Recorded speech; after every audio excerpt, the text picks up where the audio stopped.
Hi guys, for today's video guys, ayan guys, linis-linis tayo ng ating kamay dahil ito ay matagal na, halos isang taon na to yata hindi nalinis guys dahil ang inuuna ko ang aking mga clients, 'di ba guys? Mas okay daw yung guys maglilinis ka sa ibang tao ay nagbabayad kaysa sa sarili mo.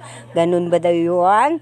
Tsaka yung mga manicurista daw, 'di ba guys? Or mga karpintero, pag sa sarili na hindi na marunong. Pero ngayon guys, magtsatsaga ako maglilinis ang aking sariling kuko dahil hindi ko na kaya tignan guys, ang dami ng tigas-tigas sa gilid, yung mga cuticle guys. Kaya nagplano ako, maglilinis din ako ang aking mga kuko. Kasi guys, almost 4 days guys, ay sumakit ng aking ulo dahil hindi rin ako minsan nag-upload ng videos. Kaya ngayon, itodo ko na yung upload nito. At manood po kayo hanggang sa dulo guys dahil ito guys makikita nyo ang aking design, ang aking kuko kahit na hindi naman maganda dahil hindi po ako masyadong marunong sa sariling maglinis. Kaya ayan, okay lang yon.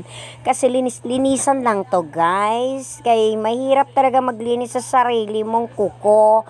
Mas okay pang maglilinis ka sa ibang tao. At syempre guys, kinuha ang aking nail file guys. Tingnan nyo, ang pagka-nail file nga, hirap na hirap ako. Dahil iba talaga kapag sarili natin. At syempre guys, spray natin ang ating pampapula martiolet. Ayan, finish na yan guys. At syempre guys, pagkatapos yan, maglalagay na natin ang cutics. Syempre guys, pipili ako dyan. Pero ang pili ko dyan ay pula. Pero pagkatapos ang pula guys, naisipan ko rin na magdi-design. Akala ko yun na yun talagang pula ang ilalagay ko. Syempre guys, tinitingnan ko kapag pula, walang life. Kailangan maglalagay tayo yung my life. Charing. Life talaga. Syempre guys, yung attractive ba? Attractive tignan sa kuko. Kaya, eto naisip ko, pagkatapos ko to ilagay guys, syempre guys, maglalagay na rin ako pa-design. Ang hirap nga lang guys, syempre sa left side, mahirapan tayo maglilinis sa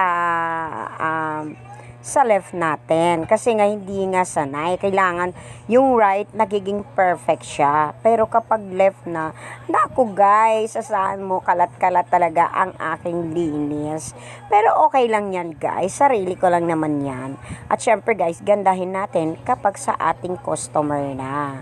Ayan guys. O, 'di ba? Pagkatapos yan guys, apply ako lang diyan. Ayan, 'di ba? Tapos na. Syempre eto na guys, maglalagay tayo ng colorless at yung kintab-kintab pala guys. Ayan. Syempre, kailangan din may kintab-kintab tayo. Ayan. 'Di ba? Ayan, Makintab-kintab siya, guys. 'Di ba? Ayan na, guys. Syempre, guys, finish na ang ating linis sa ating kamay. 'Di ba? Perfect. Thank you, guys. Bye, and we love you all.